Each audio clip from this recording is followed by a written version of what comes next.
저한테 하루 2분 이상은 이런 어떤 코인, 투자, 부동산 이런 것 때문에 네. 이혼 위기 때문에 오십니다.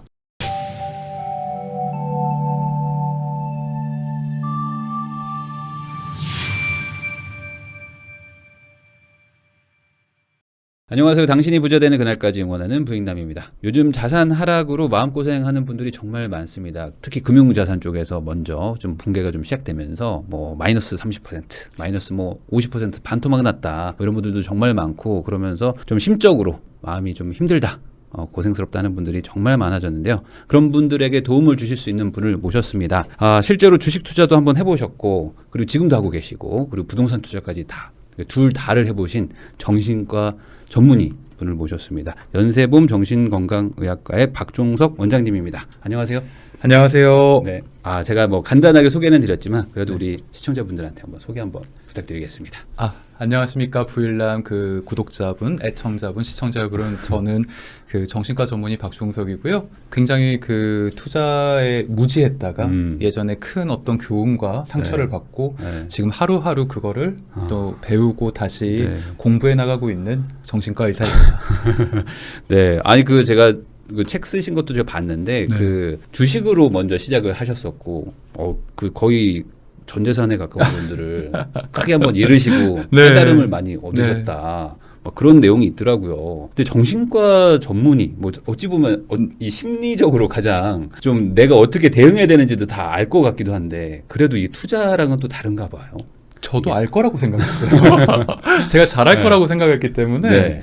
그러니까 저는 진짜 경험이 없을 때도 초반에 굉장히 많이 들어갔어요. 왜냐면은 제가 실패할 거라고 그렇게 생각을 안 했거든요. 그러니까 이게 공부하는 거랑 비슷하다고 생각을 했고 저 남들보다 공부 잘했으니까 조금만 배워도 나는 익숙할 거라고 생각을 했고 잠깐 되게 이거를 단순하게 생각을 한 거죠. 그러다 보니까 다른 사람들보다 훨씬 빨리 급하게 덤벼들었고 그러다가 보니까 뭐 비투하게 되고 굉장히 많은 2016년 기준으로 뭐 전 재산을 거의 다 날린 그러셨었구나. 근데 그거에서 이제 또 깨달음을 얻고 또 이제 그 다음에 또 복구도 하시고 막 하셨다고 제가 들었는데 뭐 그 얘기는 이제 차차 하고 지금 어쨌든 현재 촬영 날 기준으로 보면은 코스피도 그렇고 뭐 코인도 그렇고 다 지금 거의 뭐 한 40% 뭐 가까운 어떤 폭락의 그런 장 속에서 지금 너무 힘들다고 하시는 분들 많단 말이죠. 실제로 지금 그 병원을 운영하고 계시니까 그 병원에도 이런 투자의 어떤 실패나 아니면 어떤 손해 때문에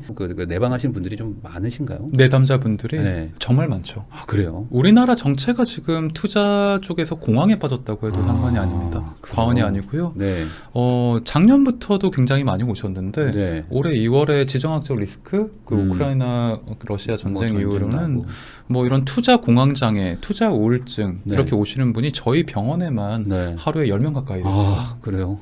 와, 그러면 그런 분들은 어찌 보면 그냥 돈을 잃은 것 뿐인데 그게 아니라 그냥 사람이 그러니까 무너지는 느낌까지 받으니까 또 병원까지 오신 거 아니에요? 그렇죠. 이게 돈이라는 게 뭐 또 대표님께서도 아시겠지만 이게 어떻게 보면 단순한 화폐나 단순한 숫자가 아니라 사람의 어떤 미래와 노후, 우리 가족을 지켜주는 이런 안전자산, 안전망의 개념이에요. 울타리라는 거죠.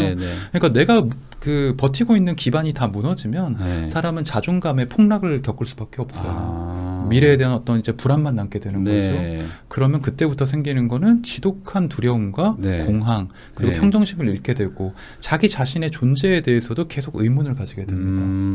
그게 그러니까 어찌 보면 내 미래의 어떤 인생 플랜이 있었을 것이고 그걸 쭉 내가 설계를 해놨을 텐데 뭐 내가 자산 얼마 돼서 뭐 집 어디 사고 뭐 여행 가고 뭐 이런 것도 다 생각해놨는데 그게 한순간에 무너지니까 단순히 돈을 잃은 게 아니라 내 인생이 약간 무너지는 거고 흔들리는.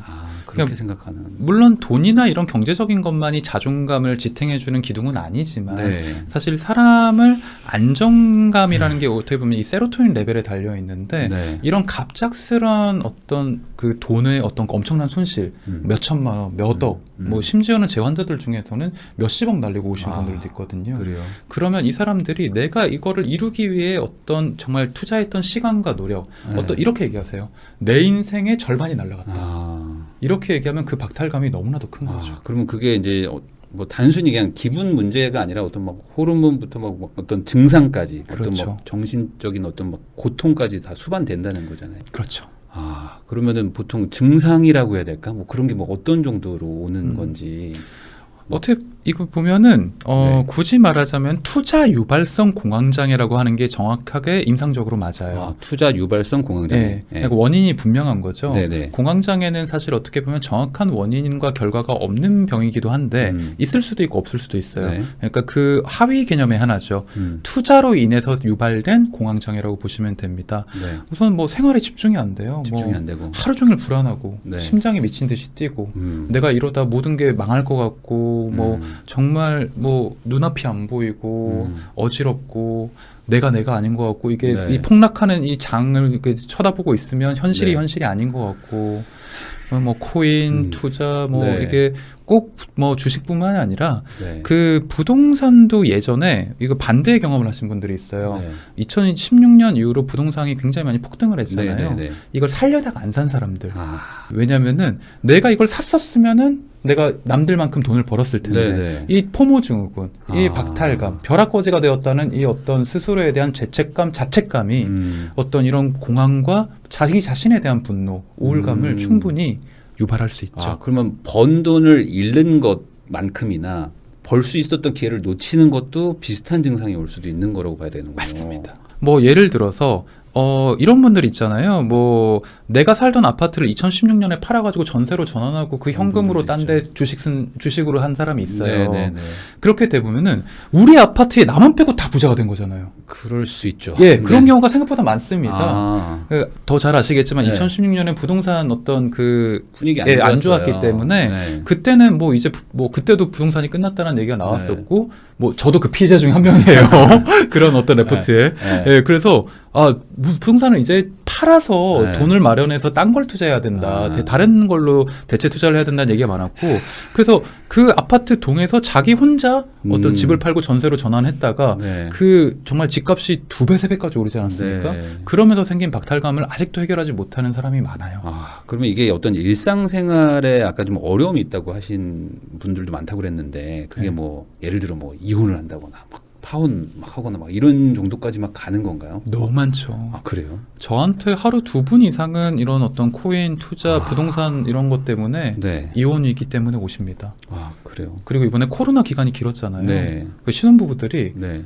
이제 목돈이 준비되어 있는데 네. 아직 코로나가 끝나지 않았기 때문에 네. 전세금을 그대로 갖고 있었던 사람들이 많단 말이에요. 네, 네, 네. 그러다 보니까 그거를 몇 달만 잠깐 뭐 코인이나 몇 달만 잠깐 주식에 투자할까 이러다가 반토막 나신 분들이 너무 많아요. 아, 그러다 결혼 자체가 빠그러지고. 빠그러지고. 그러면은 그 정신건강의학과에 이제 내담을 하시는 분은 결국에 그 심리적인 고통이 돈에서 온 건데 그거를 뭐 원장님께서 돈을 뭐 이렇게 물어줄 수 있는 것도 아니고. 그렇죠. 그러면은 어찌 보면 그분들의 그 속상한 마음을 우선 들어줄 수밖에 없는 거겠네요. 이게 어떤 약물 치료 뭐 이런 것들도 같이 병행을 해야 되는 수준인가요, 이게? 사실 그 부분이 굉장히 애매한 부분이 있어요. 네. 그러니까 이런 투자 우울증, 투자 공황장애에 대해서는 정확한 가이드라인과 어떤 커리큘럼이 나와 있질 않아서 제가 그거를 작년부터 만들고 있습니다. 아, 그래요? 그래서 어느 정도는 지금 약간 구체화가 된 상태라서 네. 저희 병원에서는 이제 12주 프로그램 이렇게 해서 네. 처음 오신 분들 일주일에 한 번씩 1시간을 해요. 네. 그래서 총 12번으로 나뉘는데 첫 4주, 그러니까 첫 한 달은 이 사람의 그 진단을 해요. 이 사람의 파악, 네. 사태 파악. 네. 왜 이 사람이 왜 이렇게 된 건가? 어디까지 돈을 잃었느냐. 아. 그리고 지금 중요한 거는 이 사람이 정말 솔직하게 자기 어떤 인간관계나 어떤 회사에서의 문제점들 네. 그런 분들도 있거든요.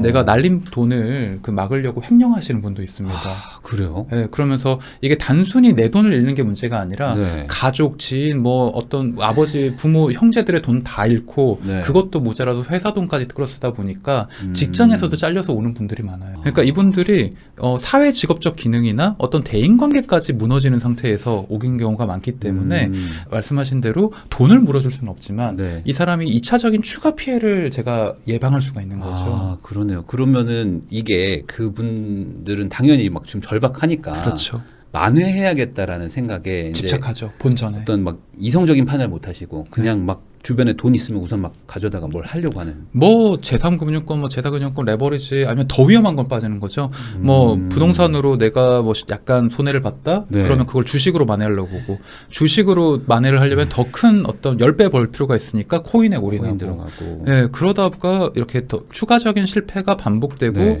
이 사람의 2차, 3차 재난을 막기 위해서는 어떤 전문가적인 상담이 반드시 필요하고 이걸 공동체의 힘으로 고쳐야 돼요. 왜냐면은 그런 상태에서는 투자 공황 상태에서는 네. 전두엽이 일을 못 합니다. 아, 이게 의학적으로 그렇게 되는 거예요? 네. 어쩔 수 없이? 공황장애라는 게 네. 과도한 불안 호르몬인 노르에피네프린이 넘쳐나서 네. 뇌 전두엽이 마비가 되고 무슨 프린? 네, 노르에피네프린입니다. 네. 네, 뭐 네. 중요한 거 아니에요. 그래서 불안 호르몬이 너무 높아서 불안 호르몬이 늘어나는군요. 네, 이 뇌의 앞부분 전두엽이 네. 이성, 판단, 의사결정, 집중력 이런 일을 하는 뇌예요. 네. 마비가 돼요. 아, 실제로 마비가 되는 실제로 거예요? 마비가 됩니다. 어. 컴퓨터 렉 걸린 것처럼 버벅거려요. 근데 내가 평소에도 주식 투자를 실패하고 투자를 실패했던 사람이 네. 공황에 빠졌을 때는 이게 30%더 멍청해지거든요. 아. 논문에도 나와 있어요. 아, 그래 30%. 네, 불안 호르몬이 과다할 때는 음. 뇌 전두엽이 30%더 기능이 저하된다. 네. 근데 내가 원래도 실패를 했는데 네. 30% 내가 컨디션이 더 나쁜데 네. 성공할 수가 있겠습니까? 아, 그러면 지금 만약에 이제 내 배우자나 이런 분들 주변 지인들이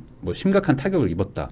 그럼 이런 분들은 앞으로 기존에 절대 하지 않을 행동들을 할 수도 있겠네요. 의학적으로 어쩔 수 없이. 엄청나게 충동적으로 이런 이 행동들이 마구잡이로 일어나죠. 아, 그러면 실제 지금 그런 일들이 주변에 있다면 그걸 되게 지금 주변에서 좀 그걸 말리거나 어떻게 좀 조치를 좀 취해줘야 되겠네요. 그렇죠. 뭐 우선 뭐 통장을 뺏어야 되나? 뭐 어떻게 해야 돼요? OTP 카드 뺏어야죠. 아, OTP 뺏어야 돼요? 네. 아. 그리고 OTP 카드랑 이런 거 다 뺐고 네. 그 우선은 이 사람, 그러니까 우리 뇌가 회복하는데 단기적으로 2달이 걸립니다. 2달 정도. 예, 이 너무 과다한 불안 호르몬으로 인해서 뜨거워진 전두엽이 식게까지 네. 2달 정도면 충분해요. 아, 2달 정도. 그래서 최소 2달 동안은 이 사람이 본업 외에 아무것도 하지 못하게 말려야 돼요. 아. 그 모든 경제 그거는 이 사람의 가족한테 네. 주고, 예를 들어 네. 남편이 실패했다면 남편이 실패했다면? 아내한테 주고, 그런 다음에 이 사람은 용돈만 받아쓰게 해야 돼요. 아. 그러니까 아예 경제권을 그 무기한으로 뺏으라는 게 아니라 네. 2달 정도 이 사람이 차분해진 다음에 다시 회복할 기회를 주라는 야, 거죠. 그러면 그런 거에 대해서 되게 거부 반응도 있을 것 같은데. 아, 너무 아니, 많죠. 나를 왜 그러냐? 난 정상이다 하면서 막 왜 그렇게 하냐고 내가 더 회복할 수 있다고 막 할 수도 있는데 그래도 그거를 이겨내고 막 그 어떻게든 막 싸워서라도 뺏어야 된다. 이게 자존심의 문제로 생각을 해요. 음. 그 특히 실패한 사람들은 여유가 더 없기 때문에 네. 이걸 감정적으로 접근하고 뭐 자존심의 문제로 생각을 하기 네. 때문에 그럴 때는 이걸 인지적으로 이해시키는 어떤 과정이 되게 중요합니다. 근데 가족들이 이걸 하면은 뭐 이게 조금만 말을 잘못해도 예민한 사람은 비난으로 그럴 듣잖아요. 수 있죠. 내가 여유가 있을 때 이런 어떤 충고를 하면 듣겠지만 네. 이런 상태에서는 축두엽 기능이 떨어지고 다른 사람 얘기를 잘 안 듣기 때문에 어. 싸움이 나요, 계속. 어. 그 내가 성공했으면 이랬겠어? 내가 돈 잃었다고 나한테 이러는 거야? 이런 식으로 네. 가족들이 싸움이 되니까 이럴 때는 꼭 전문가의 어떤 중재를 통해서 네. 대화를 해야 돼요. 우선은 OTP를 뺏어야 된다. 맞아요. 그리고 만약에 지문으로 하게 돼 있으면은 네. 이제 그런 것도 이제 어떻게든 막아야 되겠네요. 스마트폰을 뺏는 게 가장 확실합니다. 뺏고 이제 투지폰을 뭐 주든지 네. 우선은 그걸 중단을 시켜야 된다. 네. 안 그러면은 아까 말씀하신 것처럼 갑자기 뭐 횡령을 한다든지 이 사람이 왜 그럴 수 이러지 하는 정도의 그런 상황이 갈 수도 있으니까. 네. 야, 그러면은 그런 얘기도 있던데 그 이렇게 뭔가 너무 심적으로 힘들면 원래 뭐 예를 들어 뭐 헤어진 연인의 그걸 뭐 잊는 가장 빠른 방법은 뭐 새로운 연인을 만나는 거다 뭐 이런 것처럼 그렇죠. 이거를 어떻게 좀 다른 식으로 좀 뭔가 대체할 수 있는 걸로 좀 이렇게 약간의 시선을 좀 이렇게 분산시킬 수 있는 것도 있나요? 굉장히 좋은 방법입니다. 그래서 제가 이건 제가 12주 치료의 어떤 3단계 때 하는 방법인데 네. 실제 행동과 재발 방지 어떤 페이지의 그 시기가 되면 네. 주식으로 실패한 사람은 주식 말고 다른 투자를 해보라 그러고 네. 부동산에 상처가 있는 사람은 또 다른 방법의 투자를 해보라 그래요. 음. 뭐 보통 뭐 금, 달러 이런 원자재 투자도 있고 아니면 뭐 예적금 아니면 어떤 다른 ETF 대체 투자라든지 네. 내가 실패했던 부분에 말고 다른 돈 벌 수 있는 방법이 얼마든지 많이 있거든요. 네, 네. 아니면 본업에 되게 집중해서 다른 사업을 해본다든지 아니면 뭐 그렇기 때문에 네. 이 사람이 한 곳에만 집착하지 못하도록 이 사람의 어떤 관심을 다른 데로 돌리는 방법이 인지적으로도 효과가 있습니다. 아, 근데 아까 말씀하신 것처럼 2달 안쪽에는 하면 안 되고 절대로요. 우선은 네. 2달 정도는 시켜놓고 네. 그러니까 한 8주 정도. 아, 그래서 12주라 그래서 12주입니다. 8주는 우선 쉬고 네. 좀 침착해진 다음에 네. 그 다음에 이제 다른 걸로 한번 성공을 한번 해볼 네. 수 있는 걸로 하면서 재활을 하는 거네 어찌 보면. 첫 한 달은 사태 네. 파악과 진단이고요. 네. 두 번째 달은 뭐가 잘못됐는지 이 사람이 스스로 인지하고 있게. 수용하게 합니다. 네. 그리고 세 번째 단계가 이 사람한테 다시 조금 단계적으로 행동을 네. 다시 시도하고 네. 이 사람이 정말 괜찮은 사회 다시 투자할 준비가 되었나 재발 방지 평가를 하는 거죠. 자, 그러면은 저 여기서 갑자기 궁금한 게 생겼는데 이게 어찌 보면 뭐 금액으로 얘기를 해야 될지 퍼센트로 얘기해야 될지 잘 모르겠는데 뭐 조절 장애가 안 되고 아까 말한 뭐 공황 장애라든지 네. 우울증까지 오는 정도의 수준이 퍼센트로 만약에 얘기하면 예를 들어 뭐 5% 이렇다고 막 오지는 네. 않을 거잖아요. 그렇죠, 뭐 그렇죠. 대략 한 어느 정도 느낌이면은 그게 뭐 개인차는 있겠지만 간단히 말씀드릴게요. 그러니까 뭐 아주 뭐 사람 굉장히 돈이 많은 사람을 제외한다면 네. 그냥 뭐 자기 그 여유 자산이 네. 집을 포함해서 1억부터 30억까지라고 가정했을 때는 네. 그런 분들은 집 빼고 자산이 한 5억 미만일 거 아니에요. 그런 경우에는 3천만 원 이상부터 우울할 수가 있습니다. 3천만 원만 네, 잃어도 우울할 수가 우울해져요. 있어요. 네, 자기 자산의 한 뭐 10%만 잃어도 위기가 생깁니다.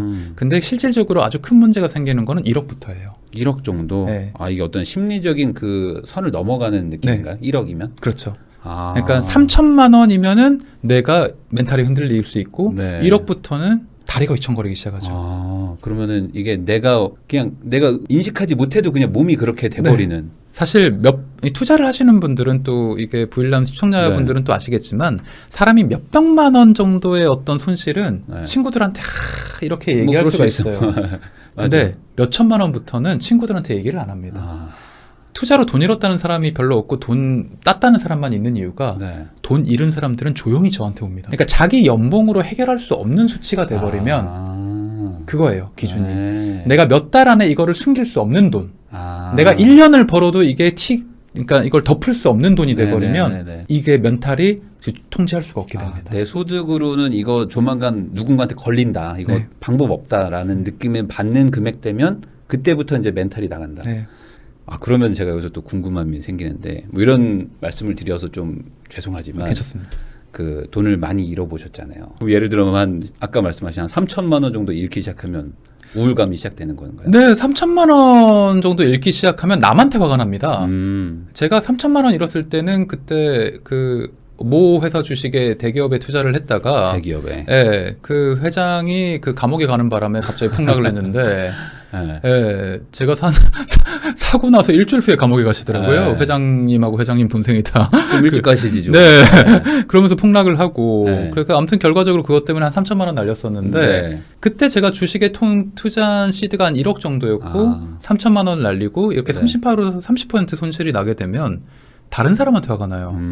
그리고 그 약간 정도는. 세상에 화가 나고 네. 근데 다시는 주식을 하지 말아야지 이런 생각은 안 듭니다. 아, 그 정도까지는 아니에요. 네. 왜냐면은 제가 여전히 돈이 남아 7천만 원 남아 있었고 뭐 의사 면허증 남기면 빚도 낼 수 있었고 예, 여러 가지 그리고 또 제가 젊었을 때니까요. 네. 그때가 제가 34살 정도 33살 이 이 정도였거든요. 정도는 뭐 만회된다. 제가 그때 3천만 원이면 뭐 3개월 그 월급이니까 아, 그때 또 의사시니까. 네. 네. 그 전문의였고 네네. 뭐 3개월 월급 아유 뭐 아껴 쓰면 되지. 내가 뭐 처자식도 없는데 네네. 그런 생각에 내가 자존감이 그 유지가 되는 거예요. 아.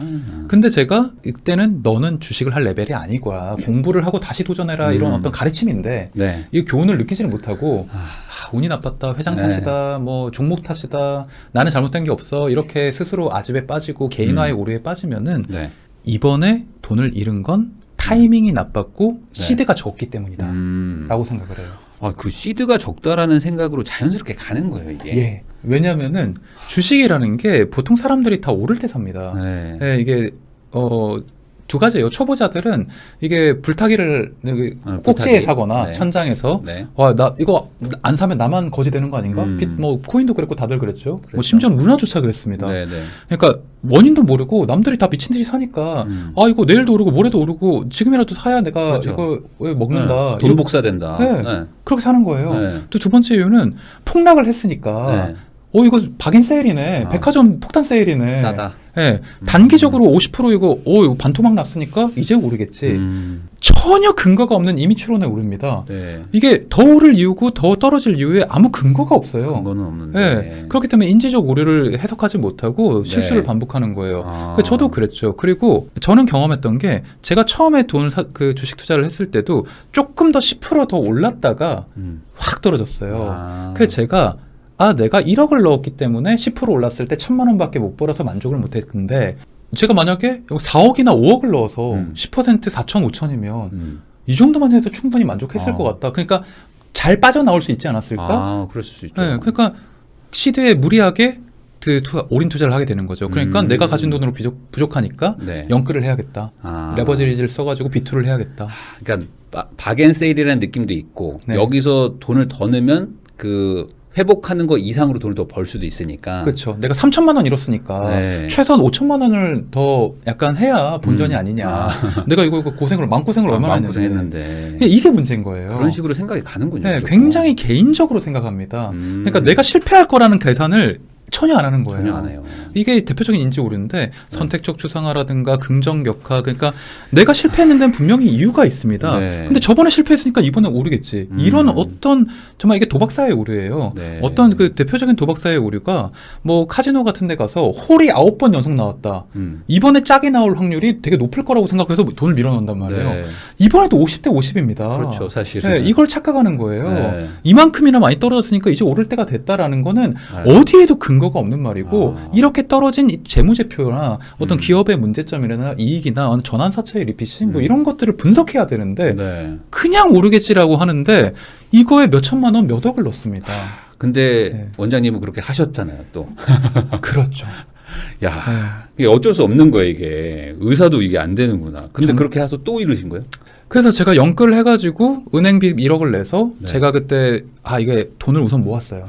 2015년 말까지 돈을 열심히 모아가지고 네. 제 돈 3억을 만들고 3억에 예, 그리고 그 은행빚 1억 해서 총 네. 4억을 했어요. 4억을 또 넣었구나. 예, 그 4억을 딱 만들었을 때 네.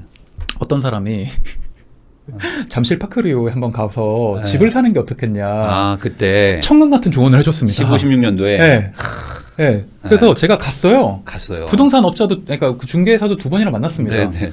갭이 4억이었어요. 그 그랬을 30평짜리였나? 만하네요. 예, 네네. 그 제일 좀 작은 평수였는데 네. 갭이 4억밖에 안 됐어요. 네. 그래서 계약을 할까 말까 하다가 2번이나 전화가 왔어요. 그때는 네. 인기가 정말 없었거든요. 인기 없었을 수 있어요. 예. 그래서 결국 그 4억을 이 부동산 해가지고 언제 기다리냐. 기다리질 못했어요. 네. 왜냐하면 전 빨리 부자가 되고 싶었고 네. 빨리 돈을 벌고 싶었고 무슨 잠실 아파트냐. 네. 왜냐면은 저는 부모님이 흑수저였기 때문에 음. 한 방을 생각했어요. 한 방. 내가 돈 벌어서 부모님 뭐 이렇게 노후도 책임져야 되고 나 무슨 반포에 가야지. 네. 약간 이런 생각으로 잠실로는 안 돼. 잠실 안 돼. 반포로 가야지. 남자는 그래서 남자만 보야. 4억을 8억으로 불리는 만들고. 가장 빠른 방법. 이건 코스닥이다. 그렇게 해서 4억. 그때 반포나 뭐 이런 뭐 강남 이런 데는 8억 갭이면 다 사니까. 네. 야, 그 생각으로 가시는 그때는 압구정 현대 아파트도 8억이면 살 수 있었어요. 야, 그렇게 가게 되는군요. 의사도. 네. 야, 그렇게 해서 또 이러셨어요. 욕망에 눈이 멀면 이성적 네. 판단이 안 됩니다. 보상회로가 너무 뜨거워진 상태였고 네. 내가 실패했을 때의 가능성을 전혀 생각하지 않아요. 그렇기 때문에 영끌했던 돈을 거의 80% 가까이 날립니다. 야, 그러면은 그때는 그러면 어떤 증상이나 뭐 이런 게 뭐 온다고 봐야 될까요? 눈앞이 안 보여요. 말씀을 좀 여쭙기 죄송한데요. 네, 그게 네. 아직까지도 PTSD 외상후 스트레스가 아. 있는데 제가 몇 달 만에 계좌를 까봤는데 네. 마이너스 80%가 됐을 때 안 보여요. 눈에 막. 저는 무슨 액면 분할이 됐나 뭐 이런 줄 알았어요. 내가 계좌가 혹시 네. 하나 더 있나? 네, 그 하나 더 있나? 아. 나는 분리가 됐나? 아니, 나 모르게 회사가 액면 분할이 됐나? 뭐 이런 생각을 해요. 네. 주가가 너무 많이 떨어지니까. 그래서 이게 현실인가? 이게 음. 공황장애 증상이거든요. 그게 공황장애예요. 네, 이게 눈앞에 보이는 게 현실이 아닌 것 같고 내가 아닌 것 같고 이러다 내가 죽을 것 같고 그 컴퓨터 모니터 화면이 이렇게 막 쪼여들어요. 네. 실제로. 숨이 안 쉬어지고 막 이렇게 되고 심장이 미친 듯이 뜁니다. 그리고 이 마우스 클릭이 안 돼요. 진짜로. 제가 또 한 번은 마이너스 80% 때 또 한 번 실수를 했는데 네. 마이너스 80%를 이걸 되살려 보자고 네. 이걸 또 진짜 아직까지 기억나는 뭐 뭐 땡땡 모션이라는 네. 풍력 자전거 풍력 자전거. 예, 거기 테마주에 올인을 합니다. 풍력으로 가는 자전거요? 예, 뭐 풍력 발전 자전거 테마주 있었어요. 네네네네. 예, 그리고 거기에 올인을 했다가 하루아침에 상승 VI, 하방 VI를 다 맞고 나니까 네. 이게 30분 만에 제가 환자 한 번 보고 갔는데 30분 만에 마이너스 30%가 된 경험을 해요. 빠진 거예요. 예. 네. 30분 만에 마이너스 30을 겪으니까 네. 이게 손이 막 마우스 클릭이 안 돼요. 클릭이 안 돼요. 예, 너무 이게 떨리니까 불안 호르몬이 너무 과다하니까 그런 걸 경험하는 야, 거죠. 그게 이제 실제로 몸에서 일어나는 작동이라는 거잖아요. 이게 네. 그냥 약간 영웅담 이런 무용담이 아니고 실제로 몸이 그렇게 반응을 안 된다는 거잖아요. 도파민이 급속하게 떨어지기 때문에 네. 이런 불안과 우울, 자존감이 되면은 우리의 에너지 호르몬인 도파민이 확 완전 무슨 롤러코스터처럼 이렇게 급격하게 추락합니다. 그렇게 되면은 우리 몸이 일반적으로 일시적으로 굳어요. 마비가 됩니다. 도파민이 정말 극단적으로 이렇게 떨어지게 되면 저희가 그걸 파킨슨 증후군이라고 하거든요. 네.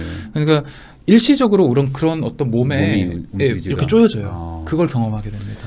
그러면은 지금 만약에 어떤 분들이 혼자 보통 이제 주식 투자나 이런 거는 이제 네. 뭐 아내 몰래 남편 몰래 하는 분들도 많으니까 혹시 이런 분들이 내 옆에 있는데 내가 그 어떤 전조 증상이라거나 어떤 그런 걸 지금 내가 체크를 못 해가지고 네. 모르고 있을 수도 있잖아요. 그렇죠. 혹시 이게 숨길 수 없는 어떤 그런 증상이나 이런 것들이 좀 있을까요? 뭔가 뭐 어떤 그런 실패의 경험을 하신 분들한테 티가 나요. 어떤 식의 티가 날까요? 하루 종일 스마트폰. 우선 스마트폰을 하루 종일 보고 있다. 스마트폰 보고 있고 불면증에 시달려요. 아 불면증. 그리고 굉장히 예민하게 화를 많이 내요. 아, 네. 네. 이 사람 평소에 이러지 않았는데. 아 그리고 집중력이 굉장히 떨어집니다. 집중력이 무슨 말했을 때 잘 못 알아들어요. 못 알아들어요. 항상 머릿속에 딴 생각하고 있기 때문에 아. 뭐 투자 생각, 주식 생각, 코인 생각하고 있기 불면증, 때문에. 핸드폰 그리고 집중력이 급속도로 떨어진다. 네. 네. 그리고 이런 사람들은 멀티태스킹을 못 해요. 잘 까먹고. 까먹고. 네. 그리고 뭐 직장 근태에서 뭐 자주 결근을 한다거나 지각을 한다거나 이런 식으로 문제가 생기고 네. 대인관계, 친구관계 이런 데서도 문제가 생기고 뭐 인터넷이나 어떤 네이버 같은 데서 어떤 투자 얘기 그런 것만 봐도 되게 울컥울컥 화가 나고 네. 네. 충동적으로 목소리가 되게 높아질 때가 있고 네. 이런 것들이 어떤 투자 우울증을 어떤 약간 미리 캐치할 수 있는 시그널이 아닌가. 그리고 말을 잘 버벅거려요. 아 그래요? 네. 말도? 항상 머릿속에서 뭔 생각을 하고 있으니까 네. 이 사람이 굉장히 유창하게 말하고 되게 여유롭게 하다가 말이 되게 급해지고 급하게 막 쏟아내려고 하다 보니까 말이 약간 포즈가 있어요. 아 그래서 그래요? 자기가 얘기하려는 건 까먹고 네. 이런 식의 어떤 인지 능력의 저하가 네. 어떤 이런 투자 우울증과 연계된 증상 중에 하나입니다. 야 그러면 이게 보통 이런 경우에 이제 알게 되면요. 그 부모님이나 뭐 아내나 남편이 보통 어떻게 하냐면은 빚을 막 갚아주는 경우도 있잖아요. 절대로 안 돼요. 그러면 안 돼요. 절대로 안 돼요. 왜냐면 좀 너무 힘들어하니까. 그 마음은 제가 너무 충분히 이해가 돼요. 네네. 근데 이건 어떻게 보면은 뭐 이렇게 얘기할 수가 있습니다. 그 도박 중독과 비슷하게 봐야 돼요. 도박 중독. 네, 저희가 도박 중독 치료를 할 때 네. 절대로 해서는 안 되는 일이 이 사람 도박 빚을 대신 갚아주면은 네. 학습이 돼요. 아. 이게 파블로프의 어떤 조건화 학습처럼 네. 내가 이렇게 사고를 쳤는데 내가 책임질 필요가 없네? 해결해주면. 해결해주네? 아. 이게 학습이 되면 우리 뇌의 이 해마체는 겁을 먹지 않게 됩니다. 아, 그래. 이게 의학적으로 그렇게 되는 네. 거예요? 편도체와 해마체가 겁을 먹어야 이런 위험한 행동을 안 하는데 아. 우리가 불이 뜨겁다는 걸 알아야 불을 다시 안 만지는데 네. 이걸 이렇게 사고를 쳐놓고도 다른 사람이 해결해주면 네. 이 공포를 기억하지 못하는 거죠. 아. 반드시 또 합니다. 아, 또 해요. 네. 아. 그렇기 때문에 절대 빚을 갚아주면 안 돼요. 그래요? 아무리 무슨 일이 있어도 빚을 갚아주면 안 되고 네. 대신에 이 사람에게 정서적인 어떤 공감만을 해주고 이 사람이 상담받고 치료받게 해줘야 돼요. 그러니까 이 정도까지 가면은 이거는 약간 질병의 영역이다.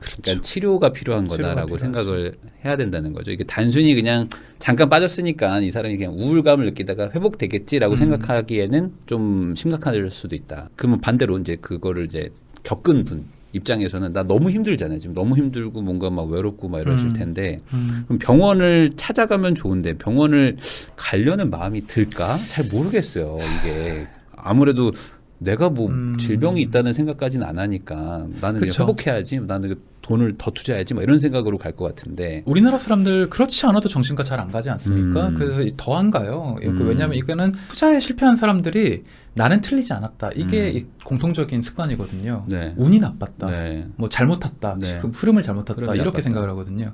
근데 몇 번 정도 투자 실패를 반복하다 보면 네. 이분들이 솔직히 말해서 좀 쉬고 싶고 포기하고 싶어지는 때가 와요. 그러니까 어쩔 수 없습니다. 이 사람들이 어느 정도 인사이트를 갖고 어느 정도 스스로 인정을 할 때까지의 어떤 손실금은 어떤 수업료라고 봐야 돼요. 네. 그러니까 무리하게 가족들의 돈까지 다 이렇게 어떤 다 뭐 몇 억씩 날리는 단계가 돼서는 절대로 안 되지만 네. 이 사람이 어느 정도 스스로 인사이트가 생길 때까지 손실이 나고 상대방의 어떤 얘기를 들을 정도에 인정할 때의 단계가 되면 그때는 조언을 줘야 되고 되게 자연스럽게 상담을 권유를 하되 만약에 그래도 안 가겠다 네. 이러면 무조건 제가 아까 말했듯이 2달 정도는 쉬게 해줄 아. 수 있는 게 좋아요. 예를 들어 지금 같은 경우 만약 여름이다 이러면은 네.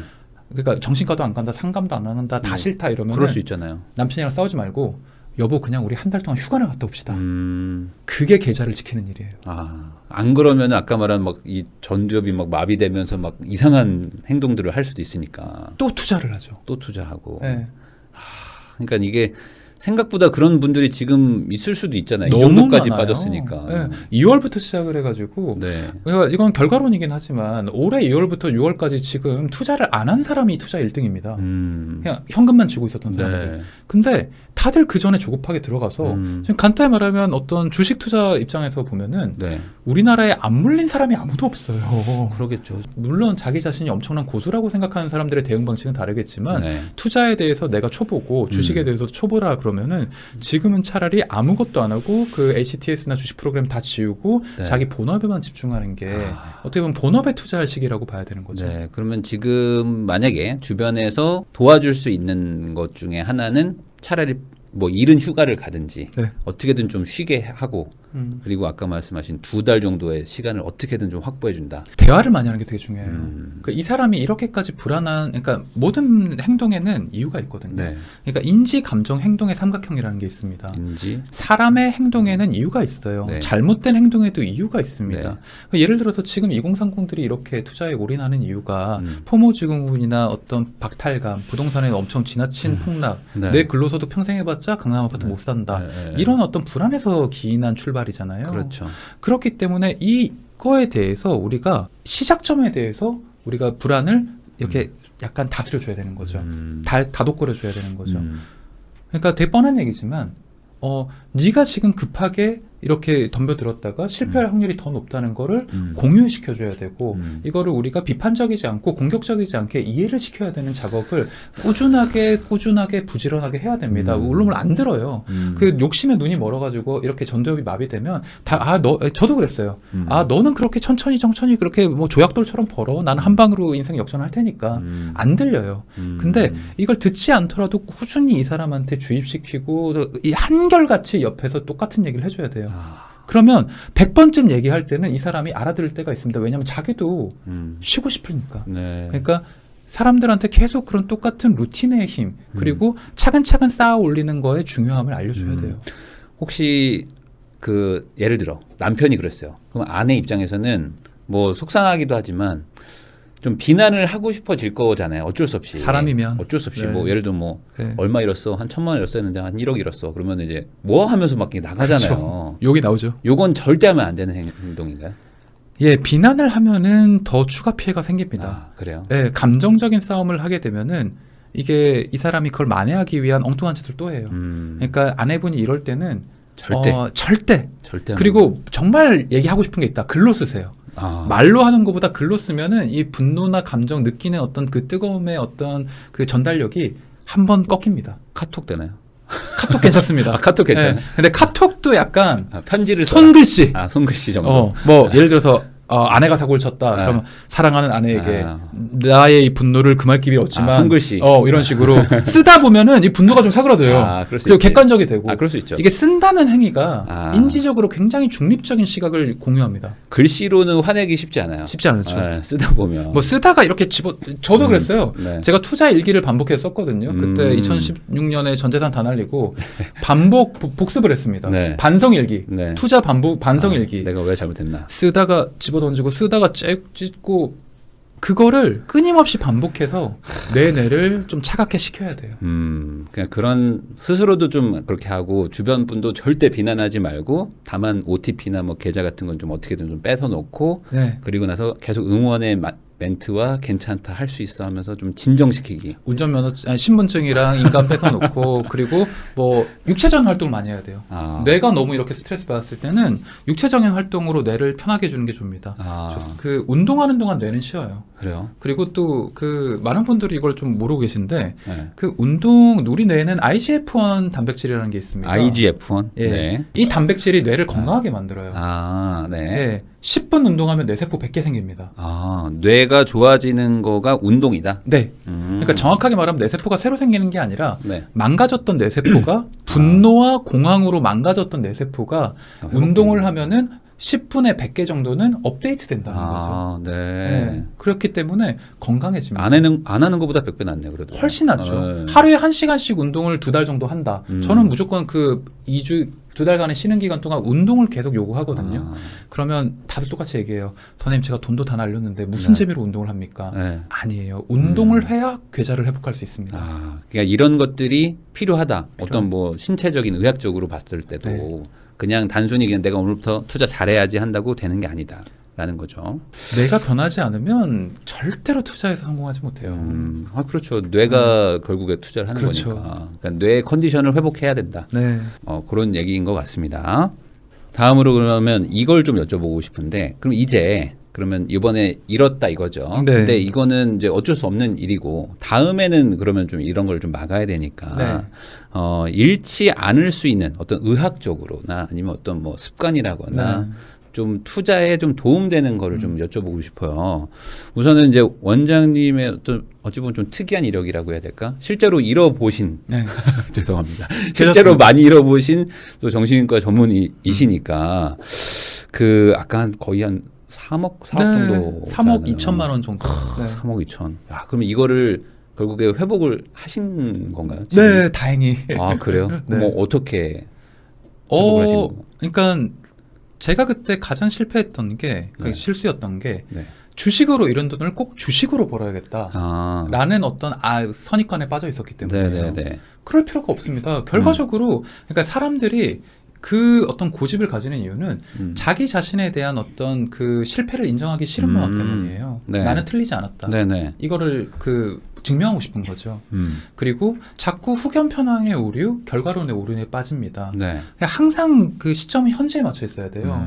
과거를 살면 안 되고 예전에 돈을 잃었다. 그때 돌아갈 수 없잖아요. 어차피 타임머신을 타고. 네네. 오늘 돈 벌 수 있는 방법은 얼마든지 많습니다. 네. 내가 잘할 수 있는 부분을 파악하고 내가 더 잘할 수 있는 어떤 약간 자신의 어떤 성향을 아는 게 굉장히 중요해요. 그러면 주식으로 하신 것도 있고 뭐 부동산이나 뭐 다른 걸로도 회복을 하신 게 있는 그렇죠. 건가요? 저는 그 주식으로 돈을 제일 많이 잃었을 때 그 거의 뭐 이제 3억 2천 잃었고 그 은행 빚만 8천만 원이 있는 상태라서 전 재산 다 잃었죠. 네. 그 제가 할 수 있는 거는 쉬는 것밖에 없었어요. 네. 그리고 제가 뭘 하겠습니까? 다시 일해야죠. 네. 그래서 제가 뭐 우리나라에서 제일 월급이 그 비싼 데로 갔어요.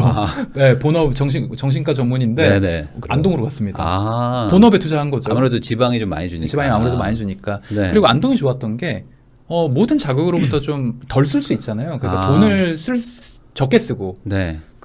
내가 좀 다른 사람들로부터 열등감 느끼지 않고 좀 안정을 취할 수 있는 거. 제가 그러니까 투자에 엄청 실패했을 때 1단계가 재활. 두 번째는 본업에 집중할 것. 네.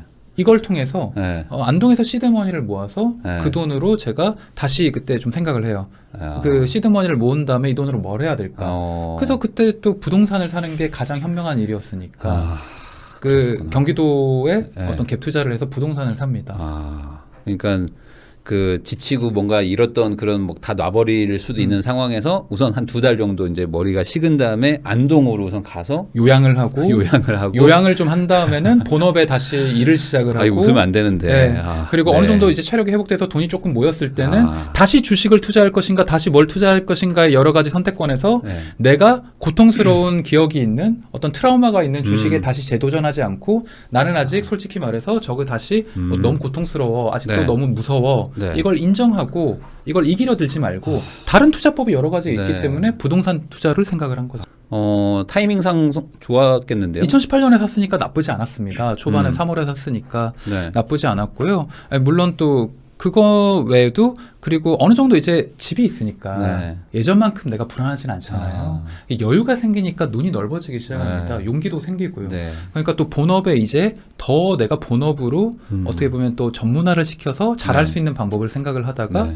2018년 12월엔 개원을 하게 됩니다. 그 제가 있는 그 지금 구로에 네, 디지털 네. 단지에 개원을 하게 돼서 이제 내 일상이 안정되고 내 본업이 안정되다 보니까 네. 이제 생각에 예전의 실패에 대해서 내가 객관적으로 되게 이성적으로 바라볼 수 있게 됩니다. 내가 왜 실패했었지? 몇 년 지나니까. 그렇죠. 네. 그래서 계속 생각을 합니다.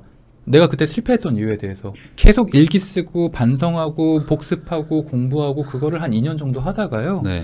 2년 정도 돈을 벌었으니까 이제 빚도 좀 갚고 네. 뭐 여윳돈이 좀 생겼을 거 아닙니까? 네. 그 2020년 3월 4월쯤에 네. 그때 코로나가 터졌죠. 아, 그때부터 다시 주식 투자를 시작을 한 거죠. 야, 코로나 터지고 나서 다시 시작하신 네. 거예요. 야, 그러면은 좋았겠네요. 근데 그건 제 실력이라고 생각하지는 않습니다. 아. 누구나 그때 들어가신 분들은 돈을 되게 많이 네. 벌었고, 근데 제가 그 예전에 비해서 나아졌다고 생각하는 부분은 네. 예전에는 진짜 제가 남의 얘기 듣고 주식하고 뭐 올인하고 네네. 이거에 이거에 다르게 철저하게 포트폴리오 짜서 분할 매수도 하고요. 그리고 정말 공부를 많이 했습니다. 아. 그래서 2020년 3월부터 정말 조금씩 계속 사서 분할 조금씩 매수. 조금씩 팔았어요. 아, 팔으셨어요. 네. 아, 그러면은 이번 어떤 하락장 때 손실은 안 보신 거예요? 아니면 이번에도 좀 어느 정도 좀 또 보신 건가요? 그러니까 이번 하락장의 손실을 조금 보긴 했는데 네. 이번 하락장 때 제가 우선 하락장이 1월부터 시작을 했잖아요. 네. 그때 하락했던 주식들도 다 예전에 샀던 주식들입니다. 우선 기본적으로 제가 장기 투자를 해요. 오래 했으니까. 네, 단타를 안 하고 그래서 물론 고점에 비해서는 손해를 봤지만 크게 손해 본 게 없었고 저는 3월 달에 대부분 다 정리를 했습니다. 다행이네요, 그래도. 예. 그 이후로도 많이 떨어졌으니까. 네, 그리고 6월에 다시 샀죠. 야, 그러니까 또 사셨어요. 왜 여길 떠날 수 없는 건가요, 이 판은?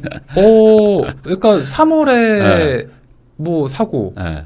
그 5월 달에 또 휴가 갔다 오고 네. 휴가 갔다 오니까 좋은 가격이 와 있길래 또 많이 빠져 있고. 물론 저는 항상 시작할 때 또 100만 원부터 합니다. 아, 제가 예전보다는 훨씬 시드에 여유가 있고 네. 뭐 예전 같았으면 이걸 언제 기다리냐 그냥 하겠지만 또 막 늘는데. 예, 지금은 하루에 100만 원 이상 절대 사지 않습니다. 아, 그렇구나. 예, 아무리 좋은 미장이든 한국 주식이든 네. 뭐든지 간에 네. 아무리 이게 폭락을 많이 했다 그래도 하루에 100만 원 이상은 절대 사지 않습니다. 예전하고 바뀌신 거네요. 엄청나게 바뀌었죠. 공부도 많이 했고. 예전에 하루에 2억 5천 그냥 한 번에 매수했어요. 9시 1분에 네. 그냥 클릭을 했죠. 그리고 이제 거래량이 또 안 받쳐주는 종목이면 그냥 막 사버리고 그냥 다 그렇죠. 그냥 막 못 기다리고 걸어놓고 기다리는 것도 싫어. 막 그냥 다 사버려. 시가로 막. 기다리는 것도 싫어요. 예, 뭐 예전에는 예약 매수 이런 것도 모르고 네. 그냥 8시 59분에 생각한 거를 9시에 그냥 실행하는 겁니다. 이러면 안 돼요. 하루에 막 2억 5천 태우고 막 이런 네. 분이 많이 바뀌었다. 몇 년간의 수행과 어떤 그 반성일기를 통해서 많이 바뀌신 거네요, 진짜. 지금은 성격 자체가 바뀐 것 같아요. 예전에는 굉장히 도파민형이었다고 네. 승부를 좋아하고 승부. 기다리는 걸 못했어요. 집을 왜 사냐? 돈이 이렇게 묶이는데. 지금 이런 어떤 자본주의 사회에서 네. 돈이 10억씩 묶이는 게 말이 되냐. 주식을 해가지고 이걸 2배, 3배, 4배까지 벌 수가 있는데. 네. 라는 엄청난 착각에 빠져 있었고, 그걸 기다릴 수 있는 어떤 MBTI 유형이 아니었어요. 굉장히 도박적이고, 네. 빨리 승부를 봐서, 하루에 진짜 제가 무슨 전문가도 아닌데, 그 데이 트레이딩을 진짜 많이 했습니다. 뭐 5번 사고 팔고도 했어요. 그래요? 예, 진짜 지금은 한 번 산 주식은 석 달 동안은 쳐다보지도 않습니다. 근데 이게 의학적으로 이 주식형 아니면 뭐 부동산형 뭐 이렇게 구분이 되는 게 있는 거예요? 있다고 생각합니다. 네. 절대 부동산 안 사는 분 있고 반대로 나는 주식 절대 안 하는 사람이 있고 막 이러잖아요. 그게 불안 민감도 수치와 불안 민감도? 그 도파민과 세로토닌의 어떤 밸런스 비율에 따른 건데. 도파민과 세로토닌이요? 네. 그러니까 도파민이 굉장히 높은 우세한 사람은 도박형 투자를 하고 그런 사람들은 주식을 되게 많이 합니다. 도파민이 뭐 즐거운 기분 나게 하는 쾌락 호르몬. 거. 우리는 에너지, 업되는 호르몬. 이게 심장을 막 뛰게 해요. 이런 사람들은 오래 못 기다리는 거죠. 그런 성향이 있구나. 이런 사람들은 변동을 즐겨요. 변화를 즐겨요. 새로운 걸 막 해가지고 되게 내가 유연하게 인식해가지고 어떻게 게임형이죠. 도박형이고. 내 승부를 본다. 예, 이 사람들은 연금 복권 같은 걸 못 기다려요. 예를 들어서 뭐 이런 사람들은 무조건 뭐 한 달 안에 엄청난 돈을 버는 게 좋지. 꼬박꼬박 연금형 이렇게 약간 따박따박 월급 들어오는 걸 못 기다려요. 사업 좋아하고. 네. 근데 그와 정반대로 네. 그런 거 자체를 두려워하고 리스크 테이킹을 정말 극단적으로 불안해하는 사람들이 있습니다. 이런 사람들은 불안 민감도가 너무 높아서 편도체가 굉장히 뜨거운 사람들이에요. 이런 사람들은 또 자기 자신이 무의식 중에 부모님이 예전에 사업해서 크게 실패를 했다. 뭐 아버님이 주식으로 망했다. 사업으로 크게 망했다. 이런 분들은 이런 어떤 변동성 자체를 극혐하는 사람들이에요. 아, 이게 그러면은 DNA가 아니고 어떤 과거의 경험이 머리에 박히는 거예요? 그럴 수도 있죠. 아, 그런 거예요? 네. 그러니까 유전적 기질이 나한테 따라온 걸 수도 있고 경험을 통해서 나한테 심어진 걸 수도 있습니다. 아, 이게 IMF랑 금융위기 뭐 이럴 때 그 안 좋았던 기억이 어릴 때 있는 분들이 그 부모님의 불안과 공포를 내가 어린 나이지만 기억하고 있는 거죠. 저도 그렇습니다. 그렇구나. 우리 집에 누가 딱지 붙이고 부모님 네. 막 뭐 빚쟁이들한테 쫓겨가지고 숨어 다니고 이런 공포를 네. 아빠 왜 그래? 라고 나는 이해는 못했지만 우리 집의 그 공포 분위기는 내가 정확하게 무의식 차원에서 기억하고 있는 거죠. 아, 그러면 이게 어떤 그 의학적으로도 그러니까 이렇게 구분이 되기도 하고 아니면 아까 말씀하신 어떤 안 좋은 기억이 머리에 말 그대로 뇌리에 박힌다 하는 게 약간 그게 의학적으로도 사실인 거네요. 정신분석학적으로 근거가 있는 거죠. 아, 그렇구나. 그래서 그 보통은 이제 IMF 때 사업 망하신 그런 부모님이 있는 집안에 공무원 자녀들이 많죠. 엄청 늘어나요. 많죠. 지금 우리나라의 그 어떤 베이비붐 세대들이 저같이 제 또래가 그랬어요. 80년대 그 중후반생들이 그 부모님들이 IMF를 겪어서 중고등학교 때 진짜 학원도 못 다니고 이런 친구들이에요. 그래서 그런 친구들이 대학 들어와서는 무조건 안전빵이 최고야. 그래서 정말 서울대 그러니까 이런 말은 좀 그렇지만 정말 학벌과 무관하게 구급 공무원 경쟁률이 뭐 몇백 대 1 뭐 이런 경우가 생겼었죠. 그러니까 그 극단적인 안전을 추구하는 사람들은 뭐 또 찾아보면 과거에 아주 안 좋았던 기억들이 이제 머리에 탁 박혀 있는 그런 경우가 있는 거군요. 그런 사람들은 절대 코인이나 주식 같은 건 쳐다보지도 않습니다. 아, 그러실 것 같아요. 이런 사람들은 부동산 투자조차도 위험하다고 생각하는 사람이 있어요. 그렇기 때문에 무조건 현금, 예금, 적금, 그러니까 그게 최고야 이렇게 생각하는 사람이 있어요. 그러면 반대로 또 이제 주식에 맞는 아까 말한 도파민 형인 분들은 부동산 하면 이제 지겹고 느리고 이걸 왜 하냐. 그리고 뭐 내가 내 실력 가지고 돈 번 것 같지도 않고 막 이런 느낌을 받는다는 거잖아요. 그렇죠. 100% 도파민형은 주식도 못해요. 주식도 못해요? 올리 코인. 아, 코인 정도는 해야 돼요? 그리고 100% 세로토닌형 투자자들은 삼성전자도 불안해서 못 사요. 아, 세로토닌은 보수적인 거예요? 네, 정말 안정빵. 이런 분들은 정말 현금만 쥐고 사는 거죠.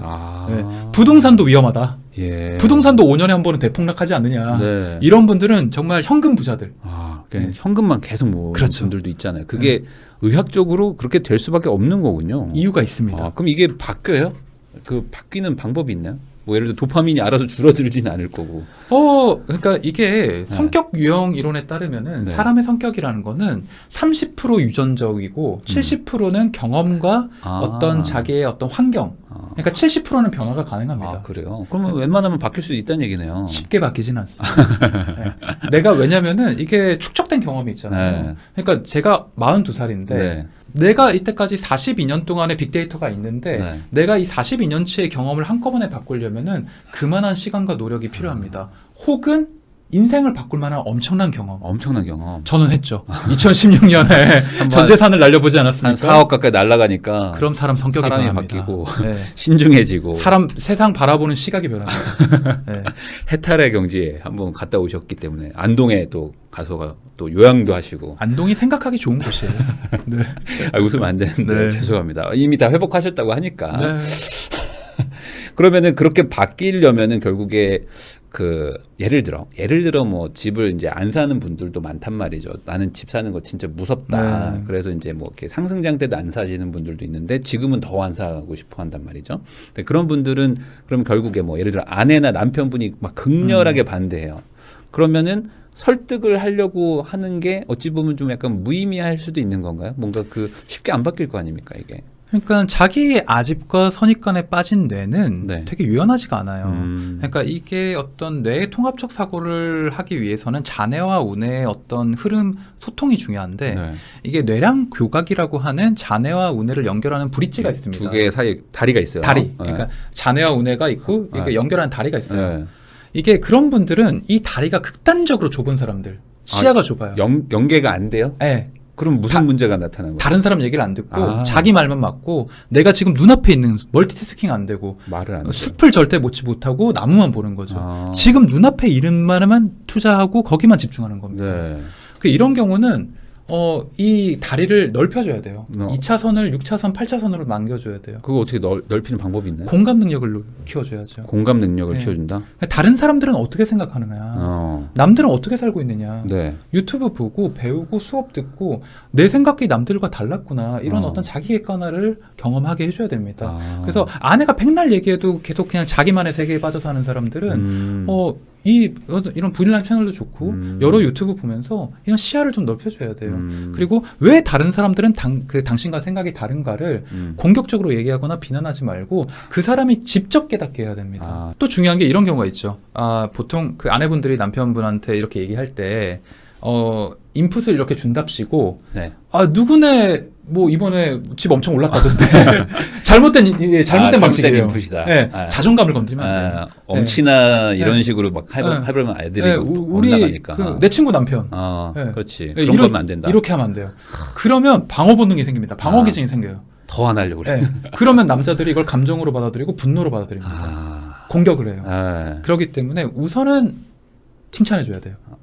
칭찬을 해요. 이 사람의 좋은 점을 찾아내서 칭찬해주고 네. 그리고 그런 얘기는 기분 좋을 때 해야 됩니다. 타이밍이 필요해요. 네. 야, 이거 쉽지 않아요. 사람 쉽지 바꾸는 않죠. 게 쉽지 않다. 절대로 쉽지 않죠. 근데 지금 같은 트렌드에 보면은 네. 사실 워낙에 어떤 정보 공유하는 시대가 되지 않았습니까? 네. 그래서 아무리 정말 고집이 심하고 이 다리가 좁은 사람이라고 해도 지금까지 자기가 이렇게 세상 모르긴 쉽지 않아요.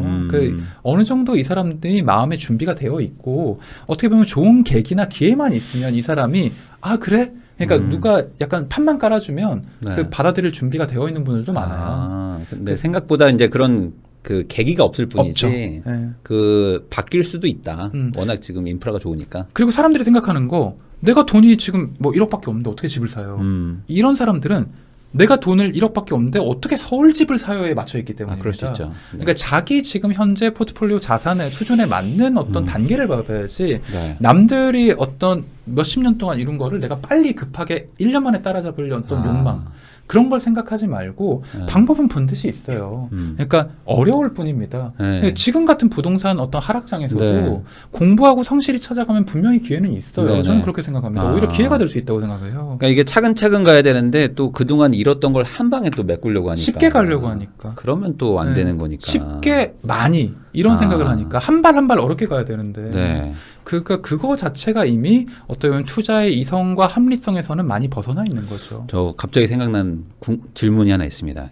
도파민이 높으면 주식형이고 코인형이라고 그랬잖아요. 그렇죠. 근데 못해요. 그럴 수 있잖아요. 도파민형인데 그 투자를 못하는 사람도 있잖아요. 그렇죠. 그러면 말려야 되잖아요. 이런 사람들은. 그러면 이게 어떻게 도파민을 낮출 수 있는 방법은 없는 거고 뭐 어떻게 해야 돼요? 도파민형인데 계속 실패를 한다. 네. 도박적으로 해가지고 맨날 네. 까먹는데도 계속 한다. 그런 아빠 엄마들 있었잖아요. 옛날에. 있죠. 네. 뭐 부잣집 뭐 막내 아들이 되게 뭐 그런 다 식으로 날려먹고. 건물 날려먹고 많았죠. 네. 이 사람은 우선 돈의 흐름을 현금의 흐름을 막아야죠. 그 수밖에 없어요. 행동 조절을 해야죠. 그러니까 이 사람이 그 세로토닌 비율을 높여주는 데는 굉장히 시간이 걸립니다. 세로토닌이라는 건 하루아침에 이렇게 높아지는 게 아니에요. 그러니까 이런 어떤 쾌락의 사고방식은 보상회로가 굉장히 뜨거워진 상태입니다. 진짜 신기한 게 카지노로 전 재산을 다 날린 사람이 또 가서 신나서 이렇게 가서 또 가서 도박을 하잖아요. 네. 그런 거는 도박에 지면은 도파민이 떨어져야 되는 게 아니냐. 네. 이거는 그 도박적인 행위 자체에 중독이 돼 있기 때문입니다. 그러니까 즐거운 거예요. 내가 이렇게 승부를 본다는 게. 그런 사람들은 이 도파민 고속도로인 보상회로가 뜨거워진 상태이기 때문에 아예 어떤 스트럭처, 어떤 환경 치료를 통해서 이 사람의 행위 자체를 조절해야 됩니다. 그러니까 이 사람을 돈을 좀 약간 못 쓰게 하고 네. 이 사람이 어떤 계속 그 돈이나 이런 거에서 벗어나게 어떤 운동을 시키고 휴가를 네. 보내고 여행을 시키고 네. 제가 그랬잖아요. 그러니까 이게 만약에 도박 중독이라면은 도박장에 가서 거기서 좀 천천히 해, 쉬엄쉬엄 해라고 해봐야 안 된다. 그러니까 아예 못 들어가게 해야 된다는 거잖아요. 그렇죠. 근데 도박을 그렇게 좋아하는 사람이 그냥 너 집에서 명상하고 이렇게 뭐 이렇게 하면 못 합니다. 안 되겠죠. 덜 위험한 중독을 제시해 줘야 됩니다. 약한 중독. 네. 중독은 중독으로 해결해야 되는. 그렇죠. 아까 말씀하신 뭐 운동이라거나 뭐 이런 거를 막 하고 하는 거예요. 그러니까 사람의 어떤 성향에 따라 다른데요. 네. 그러니까 뭐 도박을 그렇게 좋아하던 사람이 네. 저는 뭐 게임 같은 걸 해보라고 추천합니다. 차라리 게임을 해라. 웹툰, 쇼핑. 네. 쇼핑 위험하지 않아? 명품 못 사게 하고 뭐 사소한 것들. 네, 한도- 10,000원짜리. 이걸 생각을 해야 돼요. 어. 내 뜨거워진 도파민이 반드시 투자를 해야 풀리는 건지 아니면 그러니까 그러네. 우리 뇌에 네. 이게 욕망의 그 회로는 변연계에서 출발을 하거든요. 네. 사람이 불안에 빠지면 네. 내가 지금 배가 고픈 건지 돈을 벌고 싶은 건지 누구를 때리고 싶은 건지를 착각합니다. 저 이거 뭔지 압니다. 저 스트레스 받으면요. 네. 제가 막 뭐 필요 없는 걸 막 검색하고 있어요. 맞아요. 네. 그러니까 이게 스트레스 호르몬인 코티솔이 과도하게 높아지면 우리 뇌의 변연계가 착각을 해서 이 욕망이 정확하게 내가 뭘 원하는 건지 모르고 막 행동을 합니다. 그럴 때는 사실 내가 사지 않아도 될 걸 막 사고 맞아요. 먹지 않아도 될 걸 먹고 그냥 내가 흥분해 있을 뿐인데 근데 이럴 때는 우리가 꼭 가장 위험한 어떤 투자를 하게 놔두는 것이 아니라 약한 중독, 그렇구나. 약한 자극으로 네. 대체해 주는 거죠. 스트레스가 막 심할 때 막 밤에 야식 먹고 하는 것도 어찌 보면은 막 이런 거에 연장선일 수도 있는 거네요. 내 뇌에 속고 있는 거죠. 근데 그거를 투자로 가게 하면 큰일 나니까. 네. 그럴 거면 차라리 작게 가라. 게임을 해라. 웹툰을 보든가. 게임을 하든지 웹툰을 아니면 하든지. 만 원짜리 쇼핑을 하든지. 그러니까 이런 행위를 반복하게 하다 보면 네. 그 뜨거운 어떤 분노가 좀 사그라들어요. 그러니까 결국에 어떤 대안을 제시를 해야 되는 그렇죠. 거지. 알아서 해결해라는 거는 안 되는 무조건 거구나. 하지 말라고 하면 애들이 듣습니까? 더 하는구나. 애들이란 말은 좀 그렇지만 그러니까 아이들한테도 무조건 하지 말라 그러면 안 됩니다. 대안을 제시해 줘야 되는 거죠. 그래요. 네. 그러니까 게임에 중독돼 있고 막 이런 애한테 게임 하지 마. 막 무조건 하지 마. 그게 아니라 저희 엄마도 키보드 뺏었거든요, 네. 옛날에. 저희 어머니 다 그랬죠. 네. 그 모니터 부순다, 뭐 뽑아버린다 네. 이러면 그래서 친구들 어떻게든 합니다. 그래서 친구들한테 그 공용 키보드가 하나 있었어요. 이렇게 빌려가지고 하고 막 그랬거든요. 어떻게든 합니다. 네. 그냥 OTP 카드 뺏고 스마트폰 빼도 어떻게 또 새로 스마트폰 해가지고 어떻게든 합니다.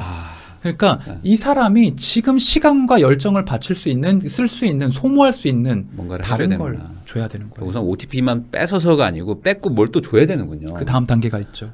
차라리 게임 같은 거. 네. 그것도 뭐 나쁘지 않을 수도 있죠. 왜냐면 뭐 뭔가 잊어야 되니까 안 그러면 계속 생각나니까. 그렇죠. 물론 게임에 중독되는 것 자체를 좋다고 얘기할 수는 그럴 수는 없겠지만 없지만. 지금 투자에 중독돼서 더 큰 사고를 치는 것보다는 네. 훨씬 전체적인 면에서 가정적인 경제적인 면에서 보면 낫죠. 그렇죠. 갑자기 막 장모님한테 돈 빌리고 막 이러는 수도 있는데. 횡령을 한다니까요. 횡령하니까.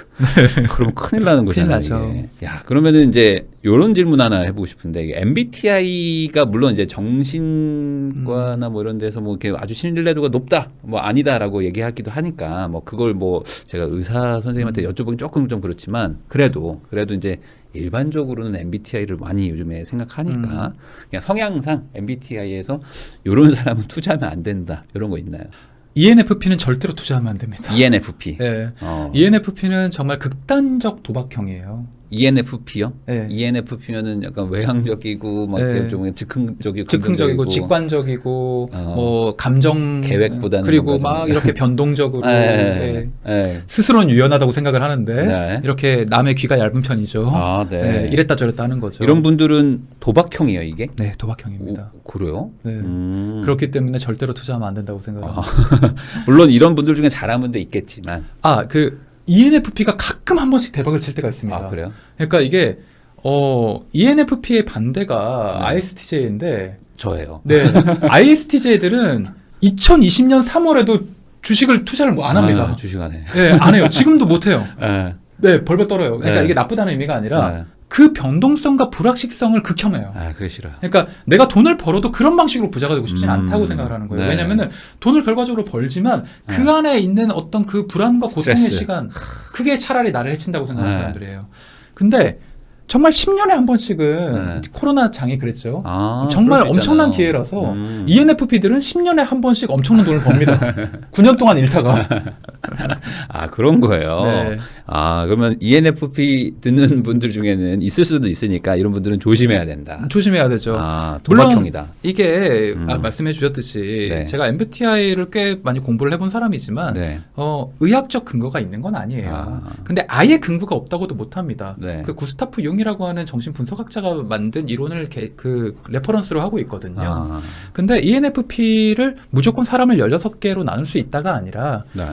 나와 다른 사람을 아는데 도움이 된다. 음. 이렇게 생각하면 충분히 가치가 있는 레퍼런스입니다. 네. 어쨌든 이 참고 정도만 네. ENFP라고 해서 무조건 못하는 건 아니지만 그래도 좀 조심은 하셔야 된다라고 보면 될 것 같아요. 아, 그리고 이런 거 있잖아요. 그 주변에서 꼭 면박 주는 사람들 있어요. 많죠. 꼭, 네. 그러니까 내가 조금 뭐 해보려고 하면은 특히 이제 남편이나 아내가 음. 잃으면 하여간 막 네. 쥐잡듯이 잡고 막 돈 벌면 뭐 시큰둥하고 막 이러는 분들 있잖아요. 그래서 투자 못한다는 분들도 있는데 나는 해보려고 하는데 옆에서 계속 그러면은 이런 거 어떻게 해결 방법이 있나요?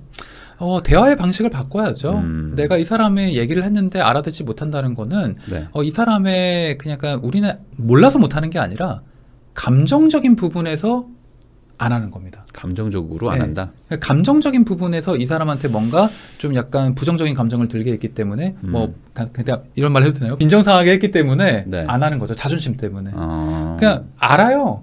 그 지금까지 뭐 예를 들어서 무주택자 분이 계신다. 음. 사야 된다는 걸 알아요. 모르지 않습니다. 근데 내가 그동안 받았던 비난, 뭐 어떤 열등감, 이제 와서 할 수 있을까 불안, 이런 것들이 감정적으로 나를 흔들고 있기 때문에 아. 행동으로 이어지지 않는 거죠. 더 하기 싫어. 네. 뭐 이런 거야. 인지, 행동 사이에는 그 감정이 있습니다. 아. 그러니까 이 사람을 어떤 행동을 바꾸려고 하면은 인지적으로 이걸 당신 그거 모르는 거야? 진짜 이거 모르는 거야? 이거 하면 되는 거야. 당신 왜 몰라? 이러면 안 돼요. 감정을 건들면 안 돼요. 건들면 안 되고 네. 이거를 감정적으로 이 사람이 왜 그럴까를 접근하고 다스려줘야 돼요. 아, 그렇구나. 네. 그러면은 그런 분들이 옆에 있다. 그러면은 그거 가지고 또 막 싸우지 말고 하나하나 또 설명도 하면서 절대 공격적으로 하지 말고. 그러니까 말하는 방식이 달라져야죠. 이걸 왜 몰라? 너 남들은 다 아는데 이게 네. 아니라 당신이 왜 이렇게 좀 약간 불안해하는지 알겠어. 뭐 당신 아버지 일도 있고 당신이 이렇기 때문에 이거에 대해서 약간 되게 남들보다 훨씬 더 두려움을 느끼는 건 내가 알겠는데 이렇게 생각해보면 어떨까 이런 식으로 해가 아니라 권유형으로 가야 되는 거죠. 그리고 사람은 절대 하루아침에 바뀌지 않습니다. 그리고 계속 좋으니. 푸시한다고 바뀌지 않아요. 이 사람의 뭔가를 바꾸려면 행동적으로 바꾸려면 한 3년 정도는 계속하십시오. 네. 36개월 정도는 필요하다. 꾸준히 하셔야 된다라는 거. 아, 그러면 생각보다 기네요. 그러니까 길죠. 뭐 보통 뭐 한 3개월 해보고 막 포기하고 이러면 안 되는 거네, 이게. 근데 3년이라는 게 길다고 하지만 네. 투자에 있어서는 우리가 내가 결과적으로는 10년 후에 부자가 되는 게 우리 모두의 꿈이 아닙니까? 그렇죠. 뭐. 3년이면 충분히 투자할 만하죠. 훨씬 더 긴 시간이 앞으로 남아 있는데 3년 정도 투자하는 거는 사실 그 정도 해야 되는 게 맞는 것 같기도 하네요. 생각해보니까. 애초에 이 정도 투자하지 않고 내 미래가 혹은 내 남편이 혹은 내가 바뀔 거라는 생각을 하는 것 자체가 위험한 일입니다.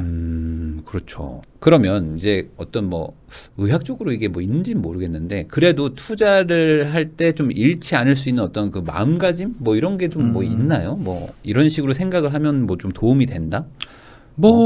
저는 사실 두 가지 조언을 드리고 싶어요. 네. 제가 굉장히 존경하는 심리학자분 두 분이 계신데 네.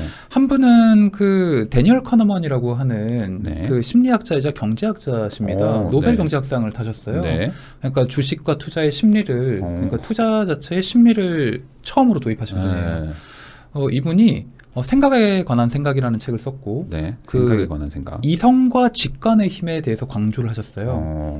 오늘 당신의 판단은 네. 당신의 과거의 어떤 그 집합체다. 음. 그 오늘 흔들릴 필요가 없다. 음. 당신이 평소에 생각하는 사고방식이 이성의 힘이 되고 네. 그게 당신의 직관의 어떤 수준을 결정한다.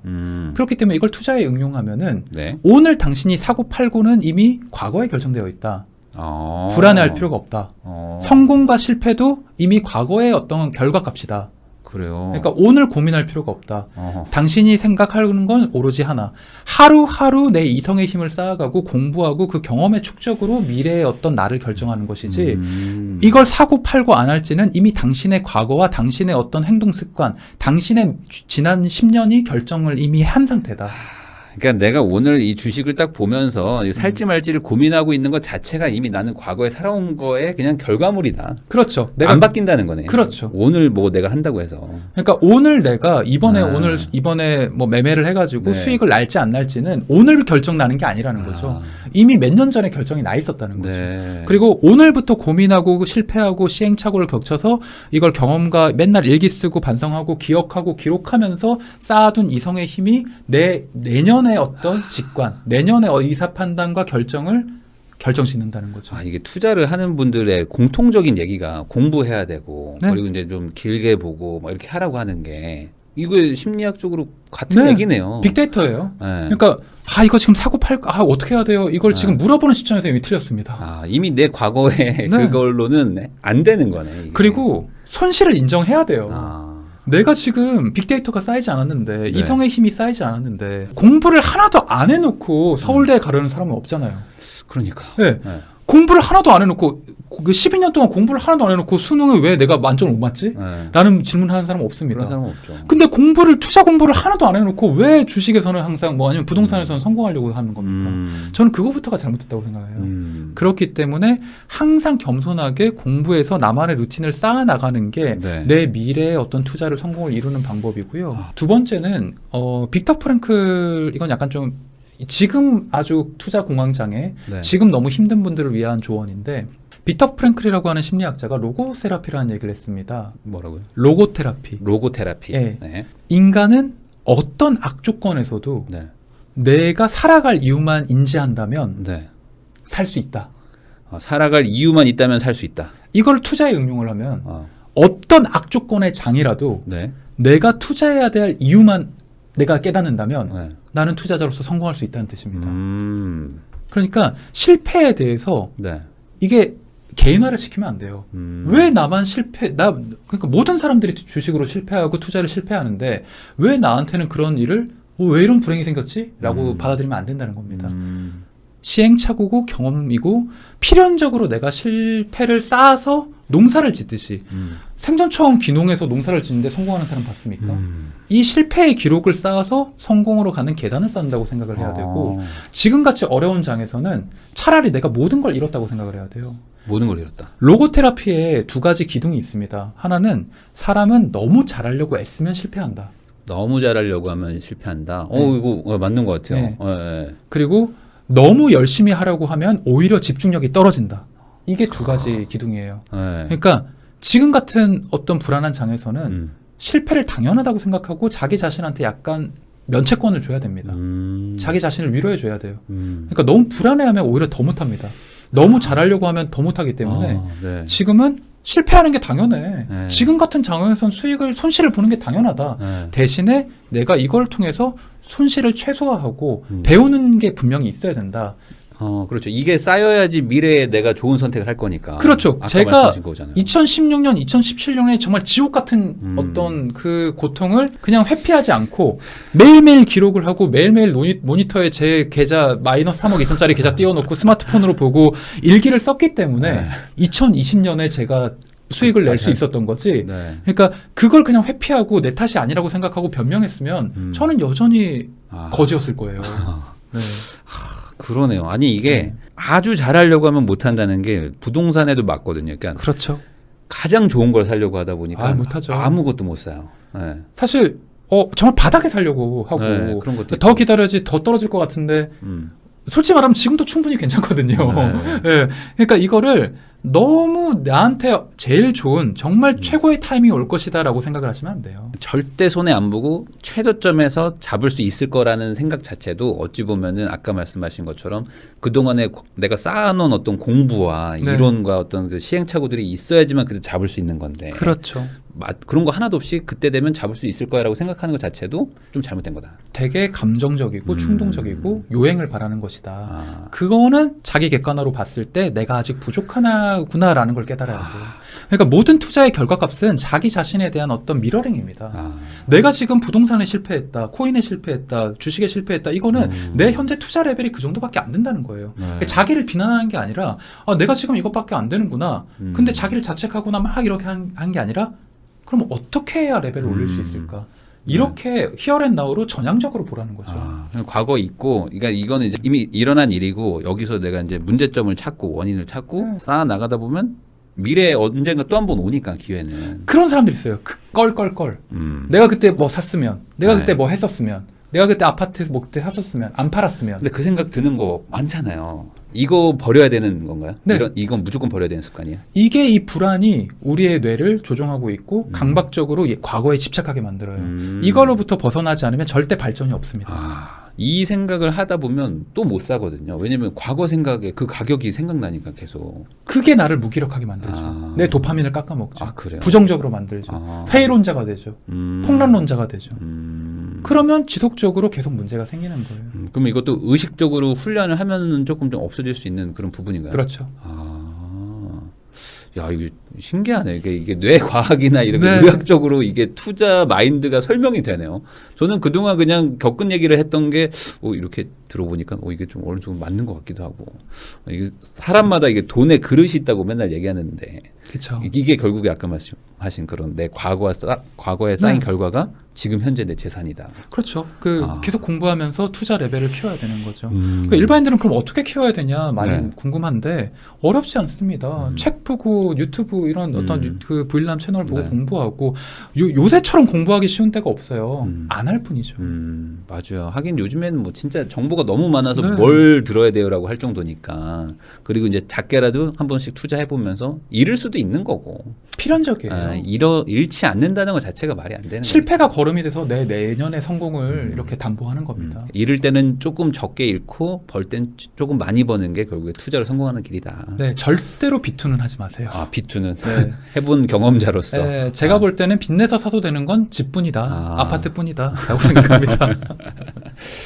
빚을 지게 되면 의학적으로 조급해지나요? 그렇죠. 어쩔 수 없어요, 이거는. 네, 요새같이 또 금리 인상 뭐 이런 것까지 입슈가 겹쳐지게 되면 이 조급해지면서 또 다시 불안 호르몬이 올라갑니다. 불안 호르몬이 그러면 집중력이 또 떨어져요. 이게 과학적이네. 네. 그러니까 특히 이제 빚을 져가지고 막 변동성이 큰 데에 들어가기 시작하면은 잃기 시작하고 그러면 막 호르몬 늘어나고 다시 막 뇌 마비 오고 판단력 떨어지고 악순환이 생기는 거예요. 정말 중요한 게 뭐냐면 내가 돈을 벌 수 있을 때 버느라는 겁니다. 그러니까 내가 지금 너무 조급하고 불안하고 지금 컨디션도 좋지 않고 몸도 좋지 않을 때 억지로 그 기회를 잡으려고 하지 말고 내가 신체적 건강적 그리고 호르몬적으로 안정이 됐고 여유가 생겼을 때 그때 잡아도 절대 놓치지 않습니다. 기회란 건 한 번 오는 게 아니에요. 부동산 시장도 그렇지 않습니까? 몇 번은 엄청난 폭락이 있었고 그 사이클이 있었잖아요.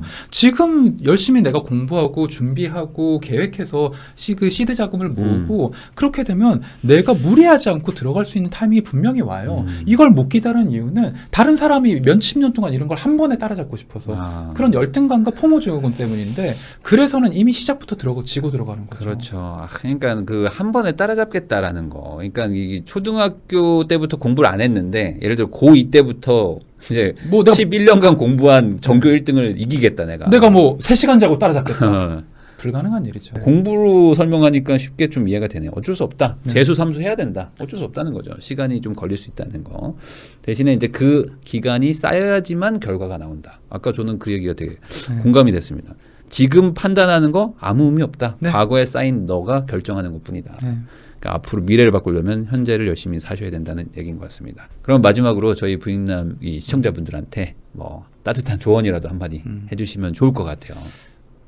제가 최근에 본 드라마 중에 되게 좋아하는 나의 해방일지 마지막 대사가 있습니다. 이 주인공이 트라우마와 자기의 과거에서 벗어나려고 굉장히 많은 노력을 했지만 결국 완전히 벗어나지 못합니다. 완전한 해방이 되지 못했죠. 그러니까 이 사람은 근데 그거에 좌절하지 않습니다. 한 발 한 발 어렵게 이겨나가겠다고 얘기를 합니다. 저는 그 대사가 너무 좋았거든요. 네. 내가 예전에 한 실패를 투자에서 잃었던 어떤 트라우마나 어떤 그런 어떤 상처 같은 거를 한꺼번에 만회하려고 하지 마십시오. 지금도 너무 어려운 장인데 조급하고 빨리 한 방에 부자가 되려고 하면 안 됩니다. 이게 인생도 마찬가지겠지만 투자도 농사를 짓듯이 네. 한 발 한 발 어렵게 접근하십시오. 그러면 반드시 몇 년 후에는 여러분들이 지금보다 많은 발전과 어떤 성숙을 가져올 거라고 저는 생각합니다. 맞습니다. 이게 결국에 다 급하게 하려고 하면서 모든 일들이 꼬이고 스텝이 맞아요. 참 꼬이는 것 같아요. 이게 아까 말씀하신 것처럼 나의 해방일지처럼 이제 천천히 언젠가 해방을 위해서 네. 차근차근 좀 준비를 하고 시도를 하시라 이런 말로 정리를 하면 될 것 같습니다. 개인차가 있겠지만 사실 자산 하락으로 지금 알게 모르게 심적으로 되게 고통받는 분들이 많을 거예요. 근데 그런 분들한테 오늘 박종석 원장님의 이야기들이 좀 도움이 되고 심적으로 좀 안정을 조금이라도 좀 찾게 되었기를 바라는 마음을 좀 갖고요. 마지막으로 이제 그 원장님과 인사를 하면서 영상을 마무리하도록 하겠습니다. 다시 한번 나와주신 우리 박종석 원장님께 또 감사하다는 말씀을 전하면서 마지막으로 인사하도록 하겠습니다. 감사합니다.